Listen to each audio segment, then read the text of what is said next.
Thank you, Rollo. The stage is yours. Thank you, my friend. Thank you, Dan. What would you do if you were 10 times bolder? And for anyone that's maybe struggling with my British accent, that's B-O-L-D-E-R, not bolder. What would you do if you were 10 times bolder? Now, for most people, when I ask this question, you might have something that comes to mind in a particular area of your life, whether it's business, whether it's relationships, whether it's health, fitness, whatever. There's probably something that comes to mind when I ask that question.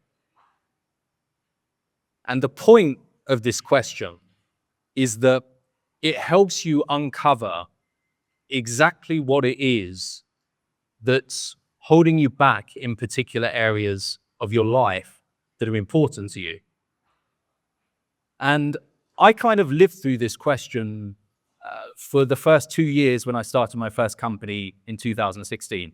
I was the guy who was known for, what would you do if you were 10 times bolder? Which essentially just means facing your fears head on. And funnily enough, it was the first time that I ended up speaking on stage was because of this question. I was at a mastermind event in the Dominican Republic, and after the event, there was a bunch of attendees, and Dan, this is mentors, right? So you know that. So there was a bunch of people that would go out after the event, be the co-founders, it'd be the attendees, and it was a great opportunity to connect and to network and socialize with people you wouldn't normally get the opportunity to hang around. And long story short, I ended up in the back of a taxi going to, I think it was a bar or club or something, with one of the co-founders of the company. And he was talking with his sales director about the next event that they were doing in London. And I turned around to him in the back of the taxi and I said, Joe, what would it take for me to speak in London at Momentum Day? And he was like, oh, Dan, I appreciate you asking, but as you know, we normally have kind of experts and leaders in their space. And I started my first company quite recently. I didn't really have any results yet. He said, look, maybe down the line we'll be able to let you speak, but probably not at this event. And I said, I appreciate that. But one thing that I've always found to be very empowering is learning from people who are relatable and are only a couple of steps ahead of me on their own journey. I find that quite inspiring because it helps me see that they're quite a lot like me. And if they can do it, then I can do it too. I don't know if you feel the same thing. And he said, well, that's a good point. And I said, so look, I understand if, you want to stick to the experts and the leaders, but maybe it might be worth considering having someone that's a little earlier on in their journey to try and be relatable to the audience and the people, that are starting out. And he said, you know what, that's actually a really good idea. All right, we'll have you speak. I'll get you a speaker slot at this event in London. I was like, oh, thanks, Wade. That's amazing. I was like, yes. And I was like, oh, shit, we've got to speak at Momentum Day. Oh, God, what have I done? And this was kind of the first time that I really had something where I embodied what would you do if you were 10 times bolder and then created a big result in my life.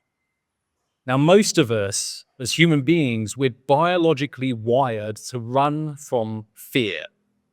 And that's pretty useful 20,000 years ago if you're getting chased by a saber-toothed tiger, but it's not so useful in this day and age when it comes to succeeding in business or succeeding in relationships or whatever's important to you.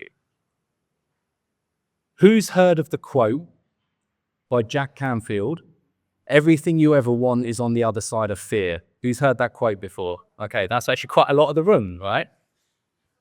And if you ask this question, what would I do if I was 10 times bolder? What you can realize when you really get that everything you want is on the other side of fear is that fear is not something to be afraid of. Fear is the neon light that is shining on exactly where you need to go in order to achieve your goals. And so if you can embrace that and really embody this mentality in your life of running straight into fear, seeing it as a neon light, seeing it as a blessing, everything in your life is going to rapidly change because you're going to push those comfort zones. You're going to go beyond the comfort zones that are essentially keeping you as the version of yourself that is currently not able to do the things that you want to do. Because if you want to do something you've never done, you've got to become someone you've never been. And the fastest way to do that is to push past your comfort zones by facing fear. So embody this quote. What would you do if you were 10 times bolder? And realize that fear doesn't stop you from taking action. You can act in spite of fear. And by doing that, your entire life will change in a heartbeat. Thank you. Beautiful, man. A little bit of, what, preparation and chat. Cheers, buddy.